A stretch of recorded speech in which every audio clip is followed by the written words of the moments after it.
Hey, welcome to Adventures in Pop-Ups. This is Blake, this is Rachel. This is the place you come for your campsite reviews. And guess what? We are at the campsite. It's our maiden voyage. Yeah.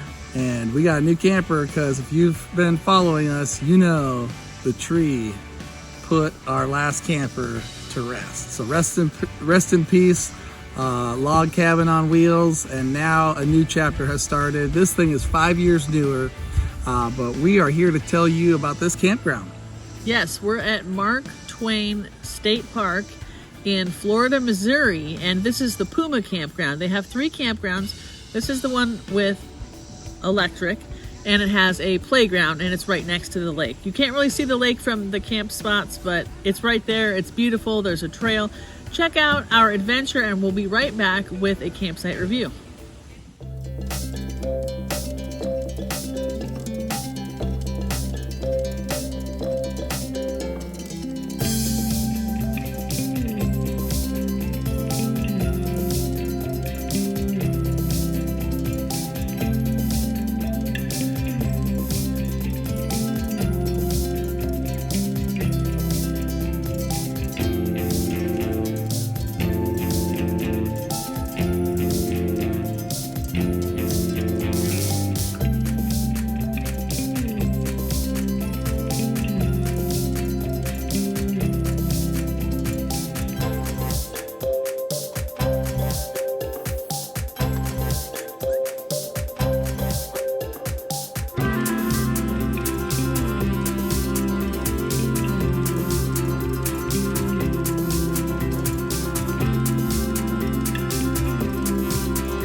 Welcome back.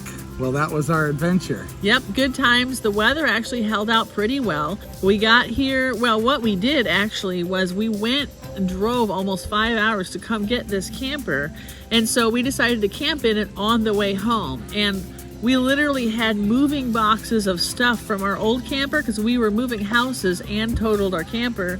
So I loaded it into moving boxes and brought the whole thing with us. We did not have everything we needed, but we made it all work, and it was a very good time. I like this campground. It's pretty wooded, even though lots of shade. And it was completely booked out. This is site 86, and the reason we got this one is because it was the last one left. It is a handicap accessible one, which you cannot get if you're not handicapped unless it's the last one, last minute kind of thing, which it was. So if you check out the other ones, they will have gravel. This one has a grill and a fire ring, and it's on concrete because of the ADA accessible. It's also right by the playground, which has been really nice. Recommended sites would actually be across the street. Number 85 is huge, and there's like no neighbors, trails, woods. It's awesome. And then the other one, what was it, 73? Directly across. On the other side? We'll drop it below. We'll drop it below. It was huge as well, but it was just a regular campsite. Now, this place does have family campsites in a few of them. They will specifically say they're labeled for a family, and you're allowed to have more tents, more people, more vehicles. It's bigger. It's just geared towards families, so that's cool. But they're all electric only. Several 50 amp sites and several family sites, and there's a lot of spacious sites out here. But 85 is definitely a good one. The other one on the other side, which will drop in there. It's right by the water, right across from the playground as well, but closer to the lake. So it's just a 50, 75 yard hike down to the lake. Beautiful, beautiful sunsets. Shower houses are great. Yeah. And bathrooms are very good. I'd give it 4 or 5 stars. Yeah, well, we can't be giving out a 5-star. There's no pool or anything fancy. No pool, so it Nothing can't be 5, but it's beautiful. They got great programs out here at the DNR. The kids went fishing last night. Yeah. There's a lot to do, a lot to see. I don't know if we're going to make it out to the dam because it's 20 miles away, but there's lots and lots of great trails. Yeah, this is a huge lake. 19,000 acres almost. Yeah, it's huge. If you want to do lake stuff like boating, fishing, jet skis, all that kind of stuff, you can do all of it. Yep. There's a dam, there's a spillway, there's tons. You could spend easily a week or two and just enjoy nature, enjoy the lake, enjoy the bluffs. Yep, so boating, fishing, hiking, hunting. They've got waterfowl, all kinds of opportunities, over 45,000 acres, and I'm sure 20, 30,000 of it you can hunt. So for all you hunters out there, this is the place. Mark Twain State Park. Yep. And Mark Twain Lake. Yes. Beautiful lake, beautiful. Florida, Missouri. Keep tuned, we got more content coming, and thank you for watching, and happy camping. Happy camping, guys.